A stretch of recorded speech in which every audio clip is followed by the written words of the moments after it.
Wahyu pasal 19. Nyanyian atas jatuhnya Babel. Kemudian daripada itu, aku mendengar seperti suara yang nyaring dari himpunan besar orang banyak di sorga.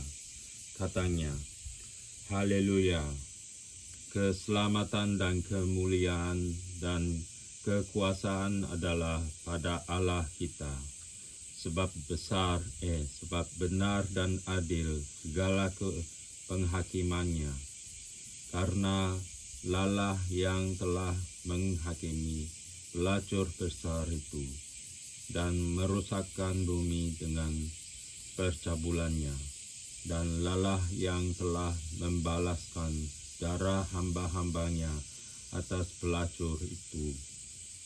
Dan untuk kedua kalinya mereka berkata, Haleluya, ya asapnya naik sampai selama-lamanya.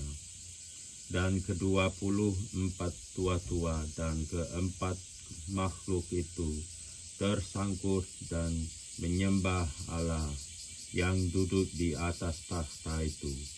Dan mereka berkata, Amin, Haleluya. Maka kedengarannya suatu suara dari takhta itu, Pujilah Allah kita, hai kamu semua hambanya, kamu yang takut akan Dia, baik kecil maupun besar. Perjamuan kawin anak domba. Lalu aku mendengar seperti suara himpunan besar orang banyak, seperti desau air bah, dan seperti deru guru dan yang hebat. Katanya, Haleluya, karena Tuhan Allah kita yang Maha Kuasa telah menjadi Raja. Marilah kita bersukacita dan bersorak-sorai dan memuliakan Dia, karena hari perkawinan anak domba telah tiba, dan pengantinnya telah siap sedia, dan kepadanya dikaruniakan supaya memakai kain lenan halus yang berkilau-kilauan dan yang putih bersih. Lenan halus itu adalah perbuatan yang benar dari orang-orang kudus. Lalu Ia berkata kepadaku, Tuliskanlah, berbahagialah mereka yang diundang ke perjamuan kawin anak domba. Katanya lagi kepadaku, perkataan ini adalah benar, perkataan-perkataan dari Allah. Maka tersungkurlah aku di depan kakinya untuk menyembah Dia. Tetapi Ia berkata kepadaku, Janganlah berbuat demikian. Aku adalah hamba sama dengan engkau dan saudara-saudaramu yang memiliki kesaksian Yesua. Sembahlah Allah, karena kesaksian Yesua adalah roh nubuat. Firman Allah. Lalu aku melihat sorga terbuka. Sesungguhnya ada seekor kuda putih, dan Ia yang menungganginya bernama Yang Setia dan Yang Benar. Ia menghakimi dan berperang dengan adil, dan matanya bagaikan nyala api, dan di atas kepalanya terdapat banyak mahkota, dan padanya ada tertulis suatu nama yang tidak diketahui seorang pun, kecuali Ia sendiri. Dan Ia memakai jubah yang telah dicelup dalam darah, dan namanya ialah Firman Allah. Dan semua pasukan yang di sorga mengikuti Dia.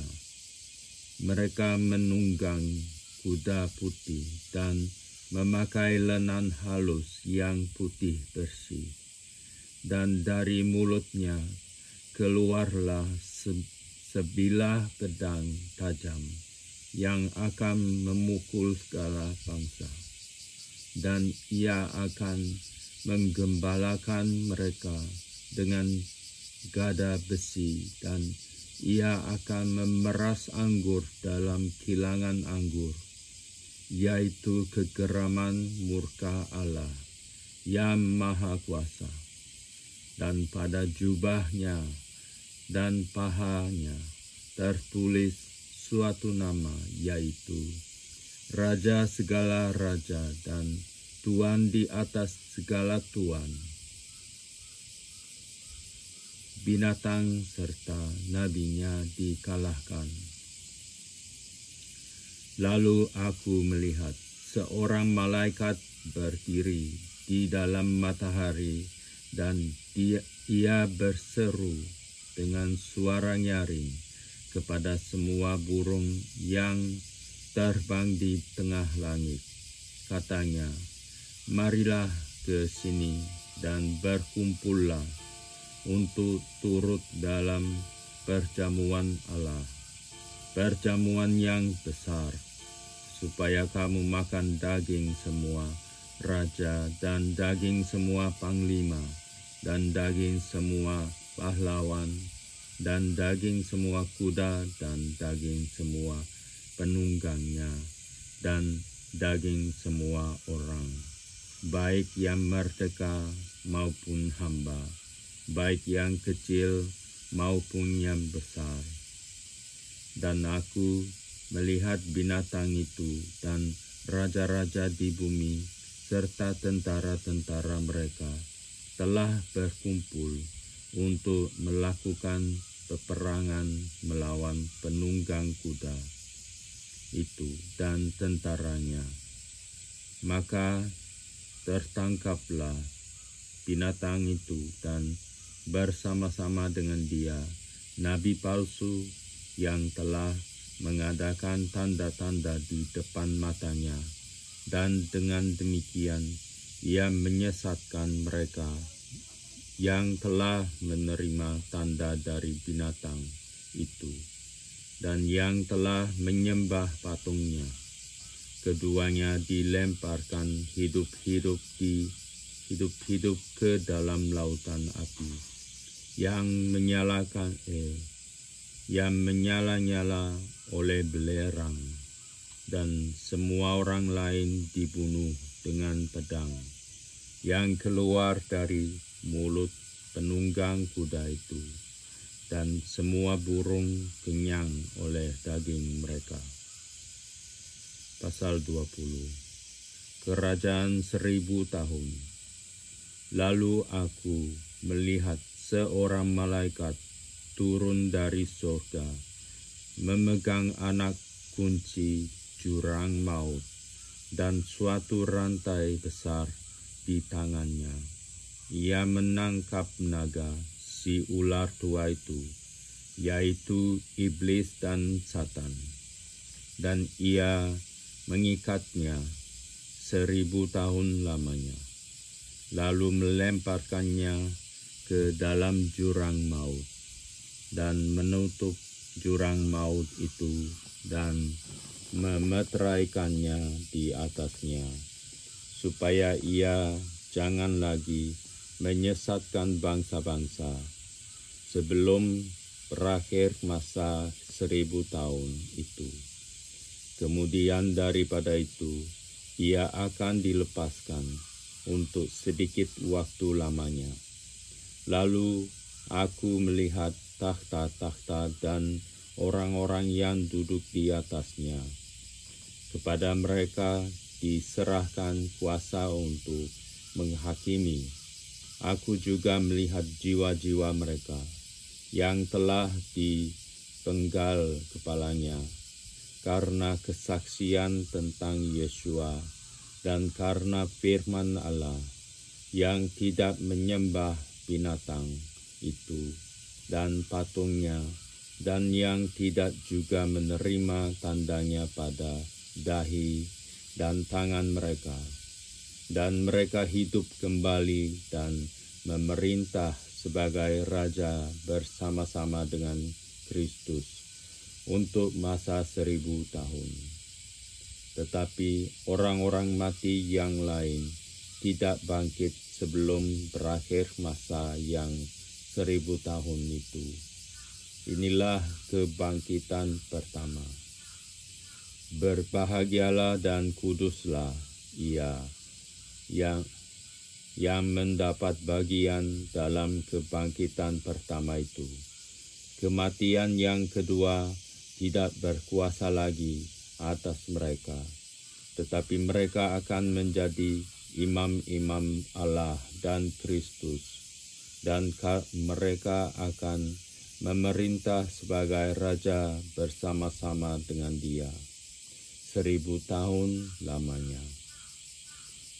Iblis dihukum, dan setelah masa 1000 tahun itu berakhir, iblis yang dilepaskan dari penjaranya, dan ia akan pergi menyesatkan bangsa-bangsa pada keempat penjuru bumi, yaitu Gog dan Magog, dan mengumpulkan mereka untuk berperang, dan jumlah mereka sama dengan banyaknya pasir di laut. Maka naiklah mereka ke seluruh dataran bumi, lalu mengepung perkemahan tentara orang-orang kudus dan kota yang dikasihi itu. Tetapi dari langit turunlah api menghanguskan mereka, dan iblis yang menyesatkan mereka dilemparkan ke dalam lautan api dan belerang, yaitu tempat binatang dan nabi palsu itu, dan mereka disiksa siang malam sampai selama-lamanya. Hukuman yang terakhir.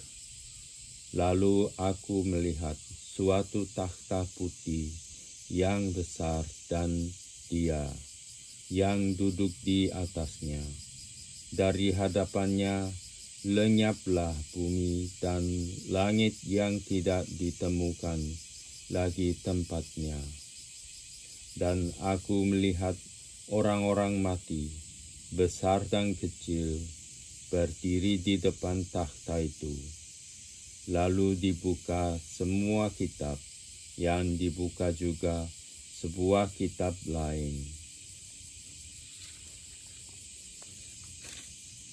yaitu kitab kehidupan, dan orang-orang mati dihakimi menurut perbuatan mereka, berdasarkan apa yang ada tertulis di dalam kitab-kitab itu.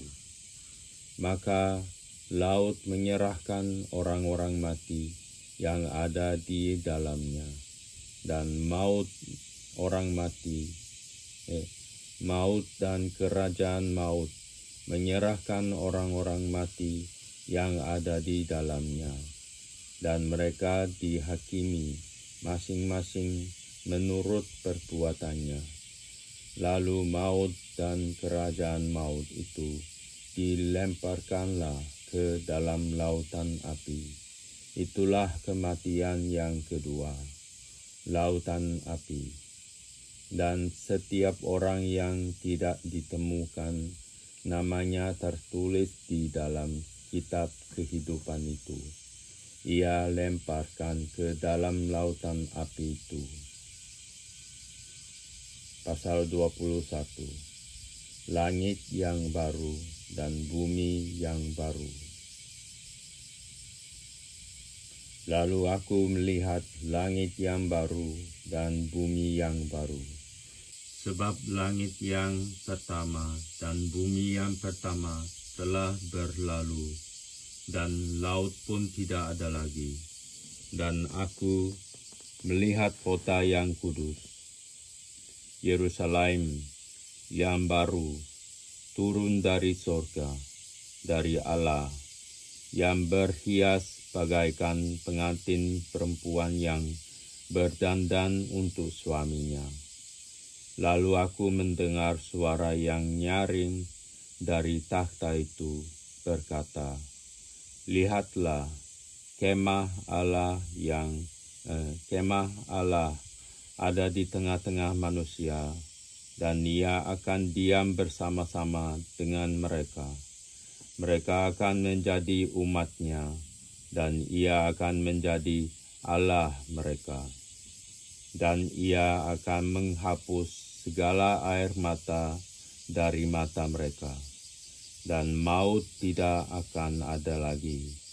Tidak akan ada lagi perkabungan atau ratap tangis atau duka cita, sebab segala sesuatu yang lama itu telah berlalu."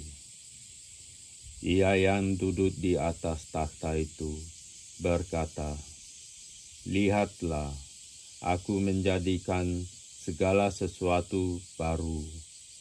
Dan firman-Nya, "Tuliskanlah, karena segala perkataan ini adalah tepat dan benar."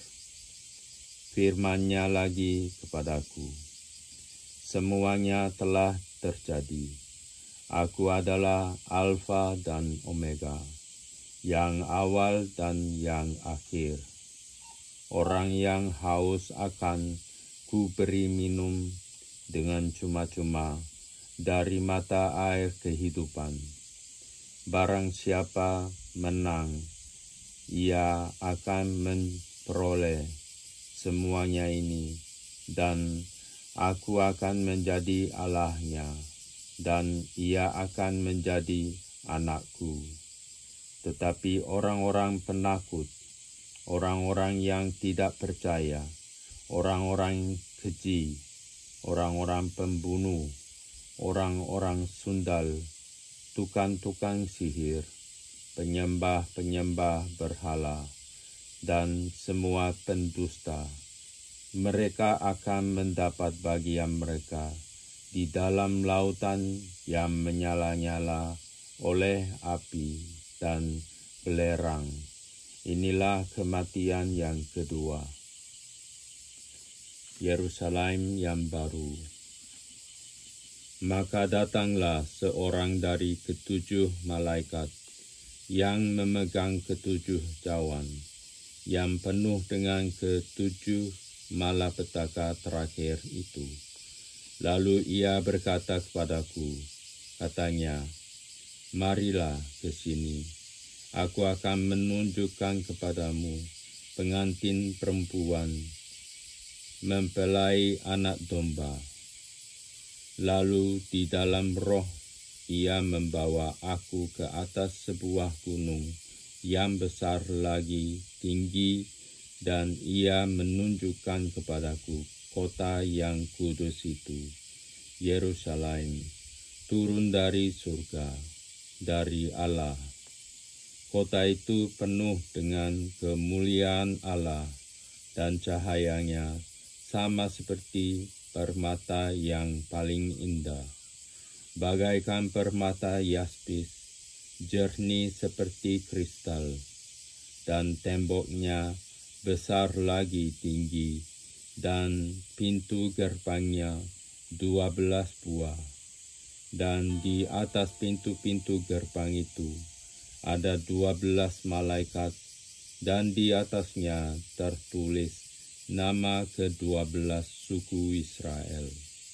Di sebelah timur terdapat 3 pintu gerbang, dan di sebelah utara 3 pintu gerbang, dan di sebelah selatan 3 pintu gerbang, dan di sebelah barat 3 pintu gerbang. Dan tembok kota itu mempunyai 12 batu dasar, dan di atasnya tertulis ke-12 nama ke-12 rasul anak domba itu.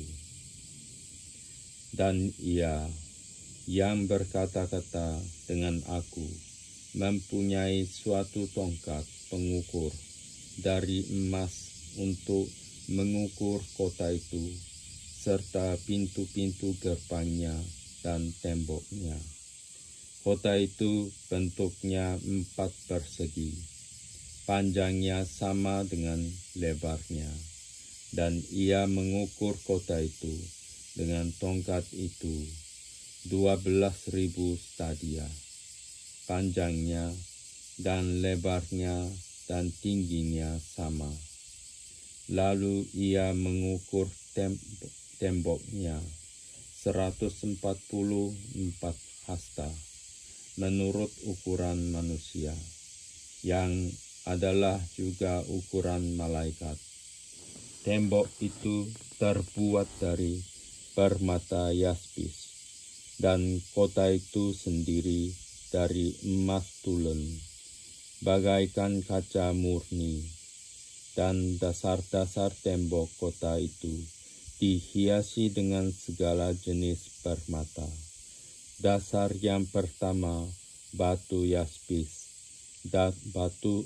dasar yang kedua batu nilam, dasar yang ketiga batu mirah, dasar yang keempat batu zamrud, dasar yang kelima batu unam, dasar yang keenam batu sardis, dasar yang ketujuh batu ratna cempaka, yang kedelapan batu beril, yang ke-9 batu krisolit, dan ke-10 batu krisopras, yang ke-11 batu lazuardi, dan yang ke-12 batu kecubung. Dan ke-12 pintu gerbang itu adalah 12 mutiara. Setiap pintu gerbang terdiri dari 1 mutiara, dan jalan-jalan kota itu dari emas murni bagaikan kaca bening. Dan aku tidak melihat bait suci di dalamnya, sebab Allah Tuhan yang Maha Kuasa adalah bait sucinya. Demikian juga anak domba itu. Dan kota itu tidak memerlukan matahari dan bulan untuk menyinarinya, sebab kemuliaan Allah meneranginya, dan anak domba itu adalah lampunya. Dan bangsa-bangsa akan berjalan di dalam cahayanya, dan raja-raja di bumi membawa kekayaan mereka kepadanya. Dan pintu-pintu gerbangnya tidak akan ditutup pada siang hari, sebab malam tidak akan ada lagi di sana. Dan kekayaan dan hormat bangsa-bangsa akan dibawa kepadanya, tetapi tidak akan masuk ke dalamnya sesuatu yang najis, atau orang yang melakukan kekejian atau dusta, tetapi hanya mereka yang namanya tertulis di dalam kitab kehidupan anak domba itu.